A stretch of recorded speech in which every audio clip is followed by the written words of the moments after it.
This is the video for section 17-1 in accelerated geometry, which is about right angle trigonometry. And hopefully, this should all be a review for you from last year. The essential question for this section is, how can you determine the side lengths of right triangles? And we have 7 vocabulary words, and hopefully you're familiar with all of them. We have cosecant, cosine, cotangent, secant, sine, tangent, and then trigonometric function. So trigonometric functions are functions of angles. Sorry about that. So trigonometric functions are what we can use to find ratios of side lengths in a right triangle. Sine is known as the relation of opposite over hypotenuse for an angle, which we're going to call theta. You may have called it X or angle A or something in previous triangles, but for the most part, we're going to refer to the angle that we're talking about as theta. And when you write it, it's basically an oval with a horizontal line through the middle. Okay, and so sine is opposite over hypotenuse, cosine is adjacent over hypotenuse, and tangent is opposite over adjacent. You should be familiar with all 3 of those. Then you have the reciprocal trig functions, which are just the reciprocals of those 3. These hopefully are familiar to you as well, but if not, they're very easy to pick up on. Cosecant is the reciprocal of sine.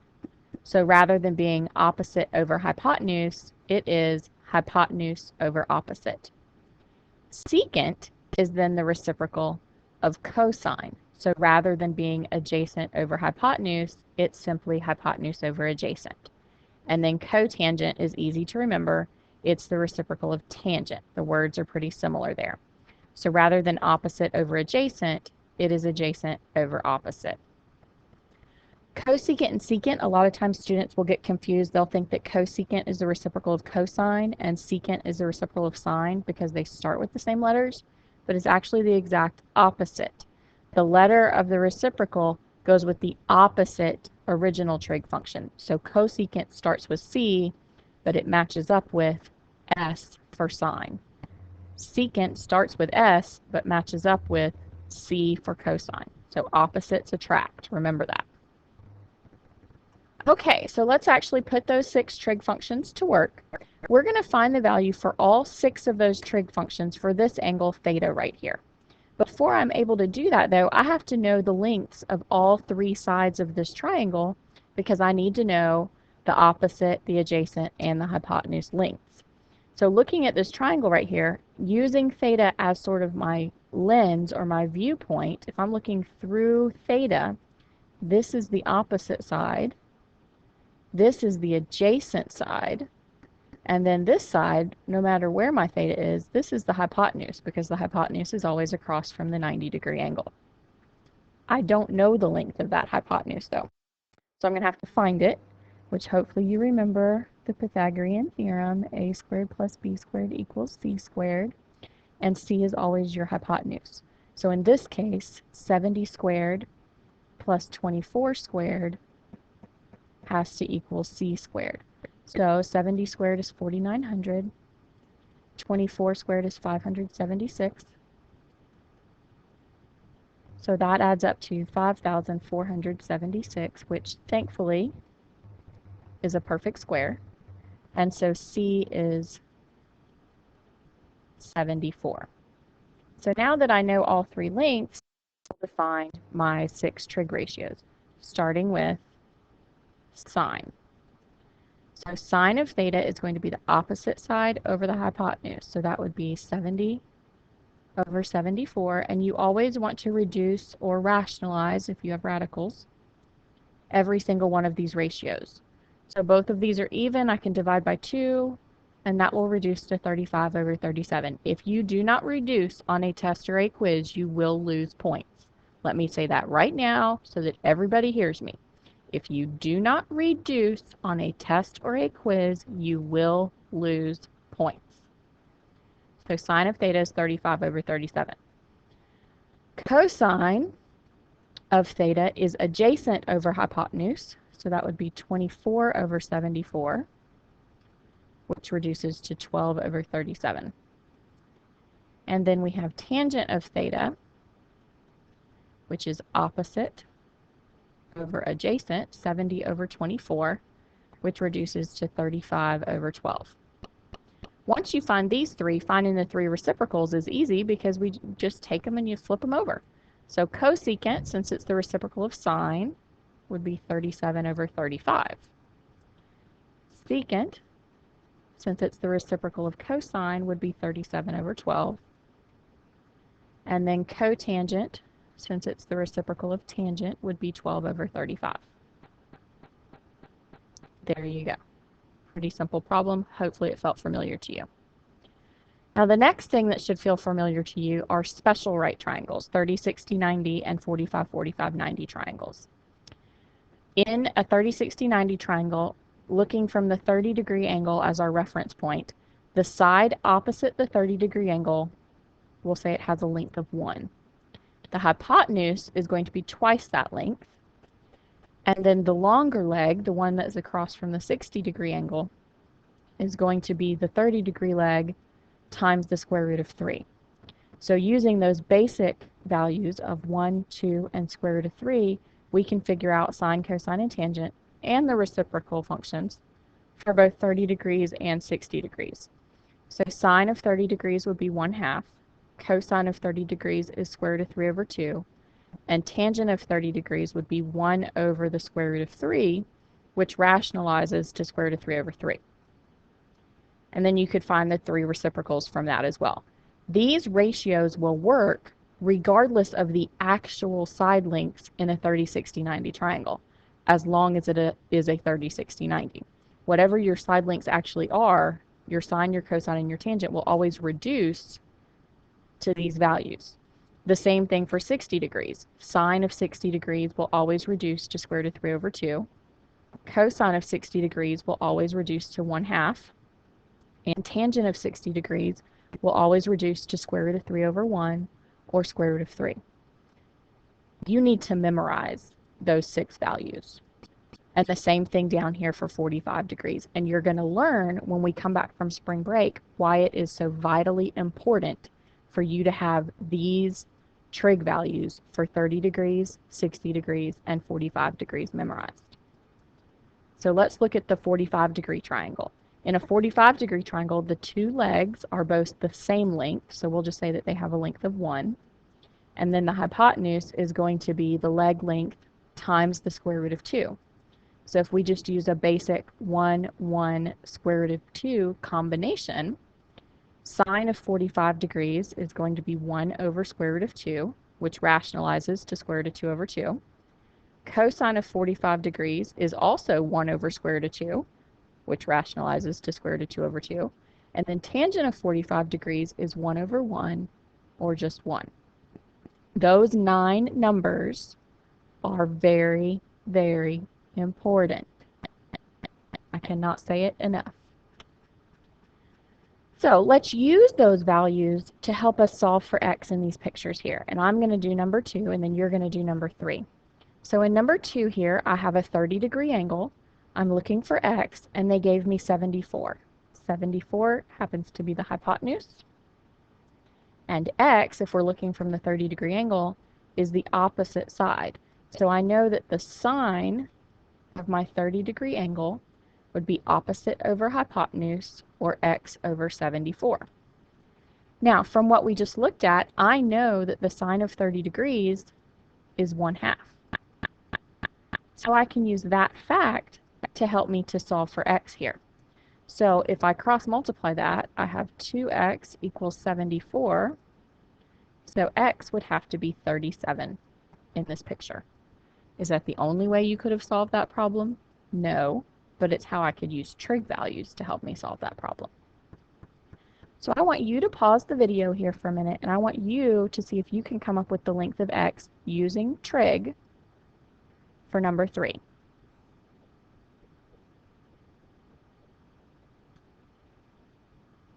Okay, so if you labeled your sides, hopefully you realized that x was the opposite side and 20 was the hypotenuse. So once again, we were able to use sine, but this time it was for 45 degrees, and that was equal to x over 20.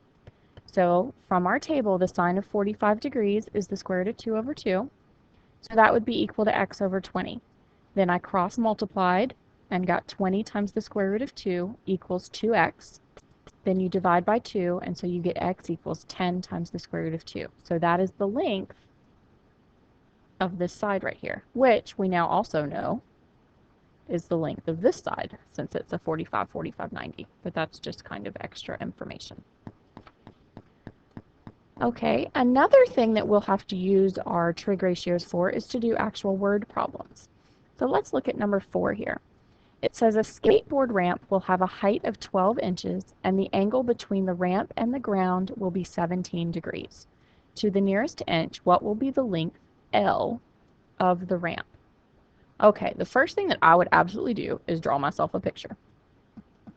I'm a visual person. I would imagine a lot of you are too. Maybe some of you already have it figured out how to do this, but most of us probably need a picture to look at. Okay, we're going to assume that this is built where we have a 90-degree angle here. This is the ground. This is the ramp. So now let's start labeling what we know. The skateboard ramp will have a height of 12 inches. Here's my height. It is 12 inches. And the angle between the ramp and the ground will be 17 degrees. So ramp, ground. That's where the 17 degrees goes. So then it says to the nearest inch, what will be the length of the ramp? Here's the ramp. So that's what we're looking for. Okay, so now it's just simply a matter of setting your ratio here.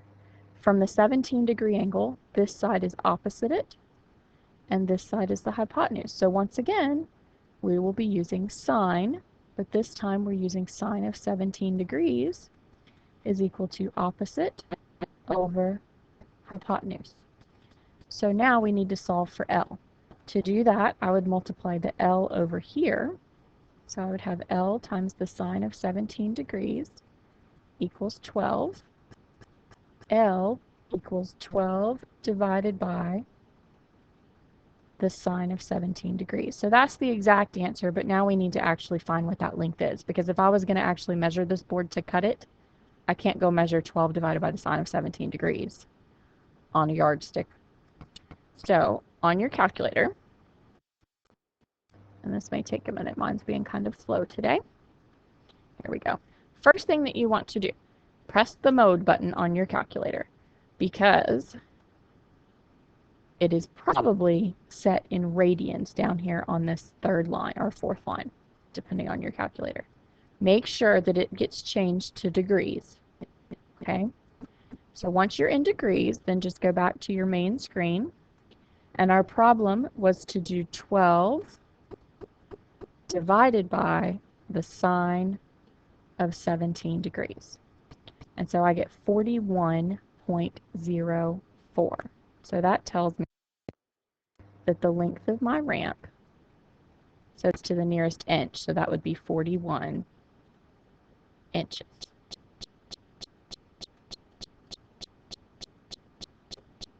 Okay, the next thing we're going to talk about are angles of depression and angles of elevation.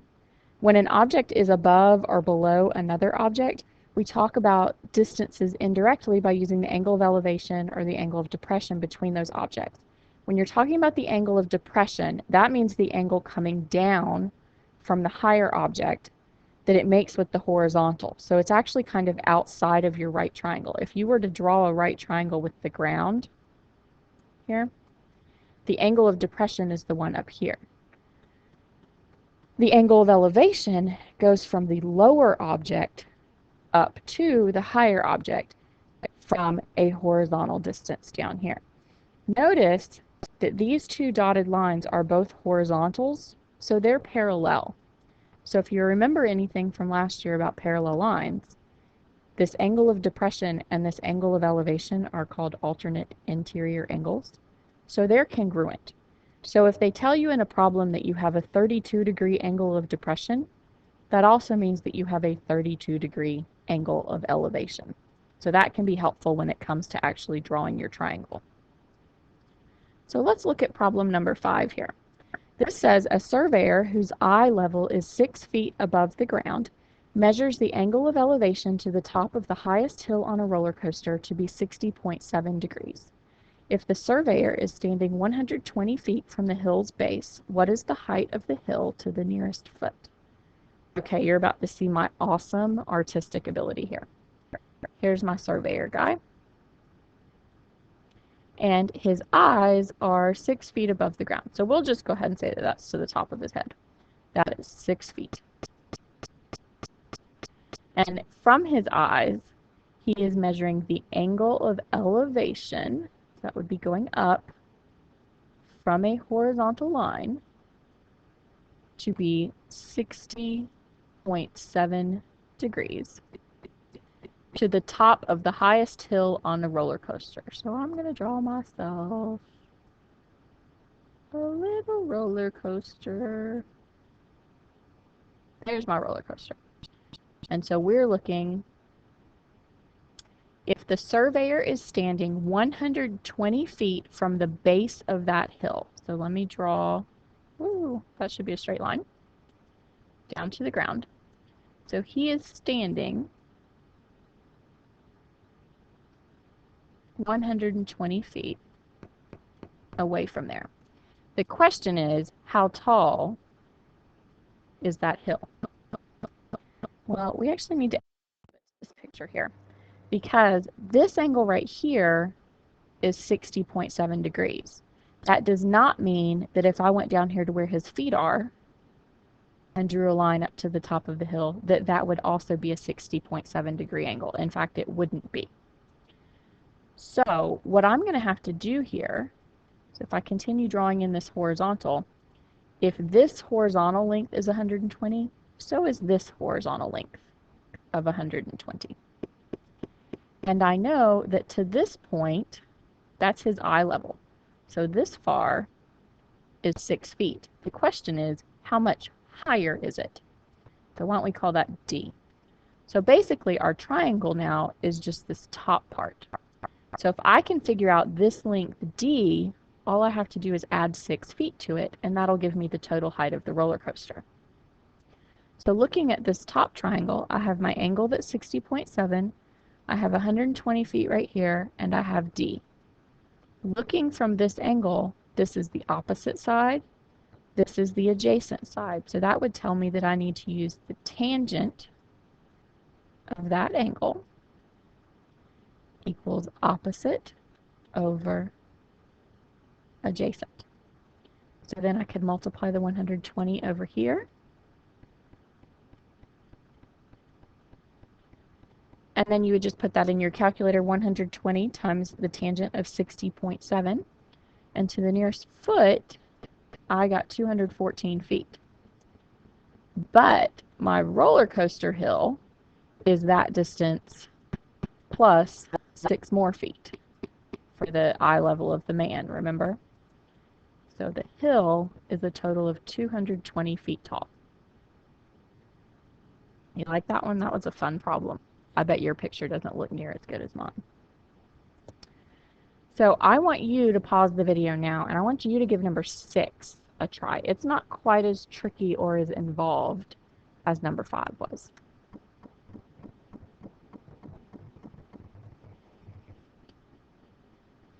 Okay, so I drew my lovely hot air balloon here, and they told me that the angle of depression to a landing spot down here was 20.5 degrees. So I labeled my 20.5 degrees up here, but that also told me that my angle of elevation from the landing spot up to the hot air balloon would also be 20.5 degrees, because these two things are congruent. Then it said that the pilot's altitude is 90 meters. So altitude is how high up you are in the air. So this height here is 90 meters.